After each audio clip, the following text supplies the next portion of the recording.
All right, best non-quarterbacks in the AFC South. That's today's draft. Chris, we've done it with the NFC West. We've done it with the AFC North and the NFC North. Here's the trivia question for you. Julio Jones is 20th all-time with 12,896 career receiving yards. What tight end is ahead of Julio Jones as number 19 on the all-time receiving yardage list? I knew this one because I was looking it up last week when I was checking out Julio Jones' numbers. Do you know tight end ahead of Julio Jones and his 12,896 yards? Ooh, okay. So let me talk this out. I mean, the tight end's not currently playing right now. This is somebody that's retired, right? Tony Gonzalez has more than that. Wait, so there is somebody playing right now is what you're telling me? No, I didn't say anything. Damn. I didn't say anything. It's a guy that you have to stop and think, is he playing right now? Is he? You have to stop and think, is he playing right now? Damn, you're killing me here. Gronk is playing. All right, I'm going to say Shannon Sharp. I'm wrong, though. But that's not a guy that, yes. Who is it? Jason Witten. Oh, I would have not come to that. I did not get that through my brain there at any point. So it's that. Yeah, good clue, though. That was a good clue. Thanks. The only reason I would have known it is last week when we were talking about Julio Jones, I pulled up the all-time list, and I'm scrolling up, and I remember seeing, Jason Witten's got more receiving yards than Julio Jones. So, just kind of an underrated, take-for-granted guy who was just kind of there but has had an incredible career and could be destined for Canton by the time it's all said and done. Yeah. All right, best non-quarterbacks in the AFC South. If Derrick Henry is the best running back in the NFL, how can he not be the best non-quarterback in his division? I'm scanning over the names just to be safe. I will say Derrick Henry, final answer, best non-quarterback in the AFC South. Yeah, I don't think you can argue that. I'm with you there. That's a good pick. I mean, damn, he's too good. That's the first pick. The problem really is the second pick. That's where it's like there's a lot of teams or players here that are in the conversation for best, not all right. I'm going to go with Quenton Nelson. I don't give a damn. I'm going with him. Wow. Yeah, I am. He's one of the best offensive linemen in all of football.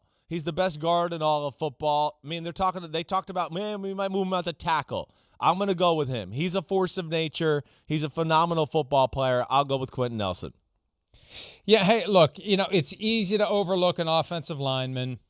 When they do their job well, we don't notice them. We notice everyone else. But Quenton Nelson's one of those guys, one of those rare offensive linemen. When he does his job well, you still notice him because he's putting guys on their ass. Yeah, that's right. So I can't didisagree with you on that one. All right, it does get very challenging after this. There's a lot of great players. There is. A lot of really good. That's what it is. Great players, right, in the AFC South. All due respect, I'll go DeForest Buckner. I thought that would be your first. Yeah, that was who I force of nature. Yeah. Pick from the trade. From the 49ers. He was great last year. Made that defense better, and really Colts Titans. Man, watch out for as bad as the Texans are and the Jaguars possibly will be. Colts and Titans are going to be at the top of that division, and it's going to be some battles this year between those two teams. Yeah, it definitely is. I mean, that's who I was split between. So I went with the big ugly on the offensive side of the ball, but Buckner certainly is in the running for that. I mean, he's a force of nature. Defensive tackle, defensive end. The stats don't really tell the truth of how good he is. And we saw a little last year, right? He missed a game or two there, and their defense wasn't quite the same. So that's where it's special. All right, here we go. I'm going to go with Julio here. I'm going to make Julio the next pick. Yeah, I'm going Julio Jones here. Even though I know statistically it's not as good as A.J. Brown and everything like that, I still think Julio's a hair more special at this point of his career than A.J. Brown, who's a phenomenal receiver and I really love. But Julio, with that size, he still has game-breaking speed. Of course, the experience. There's really just not a weakness to his game, as we've discussed, other than is the health thing all where we want it to be. And that doesn't seem to be an issue for the Titans. So I'm going to go Julio Jones with my next one. Yeah, he was destined to make it. It just is. It's challenging to figure out exactly where to drop him. Right. Wow. Oh boy. I'd go Bud Dupree here now, but we don't know about his health. I know. It's a tough one. I'll go with Laramie Tunsil. Let's give the Texans a little love. Okay. I think that's the right pick. Yeah, I was the highest paid tackle in football until he got jumped by David Bakhtiari, who got jumped just a little bit by Trent Williams, a guy that they gave up a lot to get, and a guy who has to be looking around the locker room wondering where the hell did everybody go in Houston. But a rare bright spot in a team that's got a long way to go to be a contender. Yeah, I mean, he is. He's a rare bright spot. I mean, as I sat here and looked at this, I was like, man, is he going to be the only Texan guy that gets drafted here, really? We'll see. But I think at the very least, whatever you want to talk about his trade or what he's getting paid, either way, Laramie Tunsil is hands down one of the best pass-protecting offensive linemen in football, if not the best. You could put him in that. If I had an offensive coach go, oh, I think Laramie Tunsil's the best pass, I wouldn't go, oh, you're crazy. That's stupid. I can't believe you think that. He's worthy of that type of praise. So I'm with you there. I don't think that's that bad. All right. I'll go Darius Leonard next. I'm going to go Darius Leonard, middle linebacker. Even though, like, last year I did not think was, like, he killed it, his best year as compared to, the year before and the expectations he set that way. He's still, an unbelievable player and your modern-day NFL linebacker. I mean, phenomenal in coverage, can fly around the field sideline to sideline. He's really a much-needed piece for that defensive system, which makes it go. So that's why he's so important, and he's a damn good football player. We have a list of possible options that Pete has compiled, and he's a smartass because there's a 6th-string tight end from Jacksonville that he's put at the very bottom of the list. I see what you're up to, Pete. Pete's trying to stir it up a little bit. I'll go A.J. Brown here. Yeah. I mean, if Julio Jones is on it, A.J. Brown's not far behind him, and we're going to see how good A.J. Brown is with Julio Jones there to take some of the heat away from a guy who had seen Jonnu Smith leave in free agency, Adam Humphries leave in free agency, Corey Davis leave in free agency. It was going to be the A.J. Brown one-man band catching passes. Now all of a sudden it's A.J., it's Julio. It makes it easier for A.J. Brown in year 3. And remember, there was a little rookie year. Yeah. It was close between A.J. Brown and DK Metcalf. DK separated some last year, but A.J.'s still there. Definitely. I think we could be talking about A.J. Brown as every bit as good, if not better, than DK Metcalf after this season. It's really close. It was really close, even just talking about A.J. Brown and Julio Jones right now. I think if you took A.J. Brown before Julio Jones, I would have been like, oh, wow, that's just egregious. How dare you disrespect? Yeah. I mean, the guy, I don't know. I just feel like every Sunday you turn on a game, A.J. Brown's going for a 50-yard touchdown pass, something like that. I mean, it's not like bull crap, we got him a bunch of easy screen passes and throws like that to pad his stats. I mean, look at this. It's 20.2 per reception, year 1, 15.4 last year. I mean, it's phenomenal. It's as big a play receiver as you're going to find in football. So, I don't know. As we sit here and talk, I go, man, maybe I should have took him over Julio. Maybe it's closer than or maybe he is better in the prime of his career that way. Jeffrey Simmons will be my next one.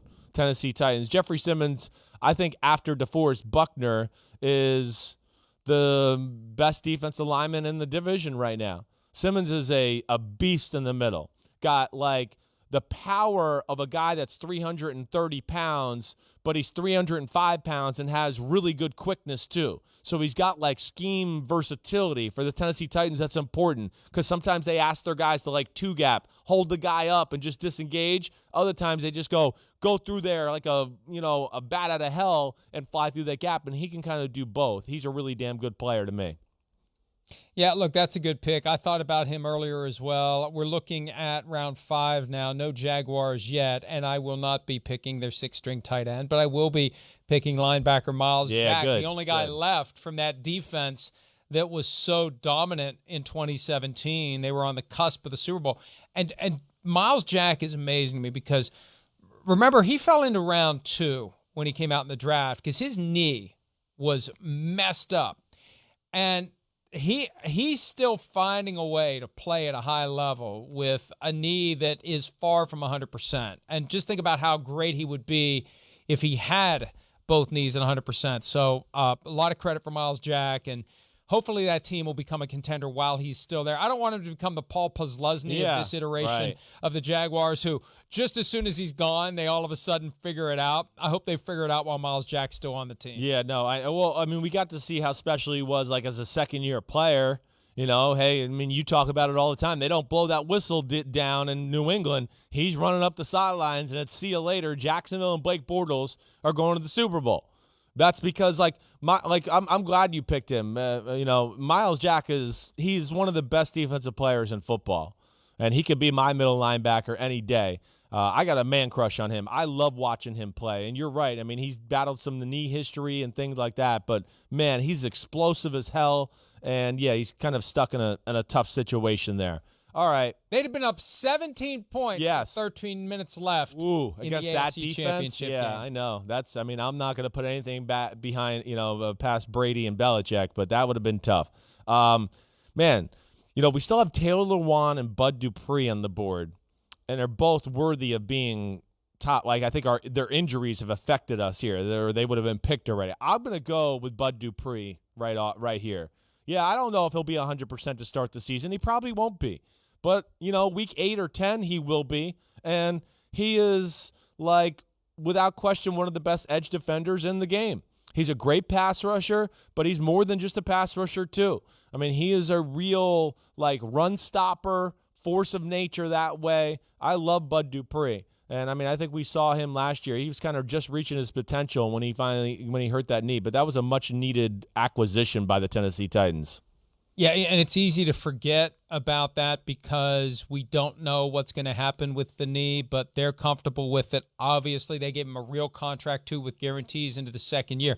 They're going all in because they know if he is healthy, they're going to have one hell of a pass rush. It's going to make that defense even better. Hi, I'm Mike Tirico, and thanks for watching. Make sure to hit subscribe for the latest news and highlights from NBC Sports.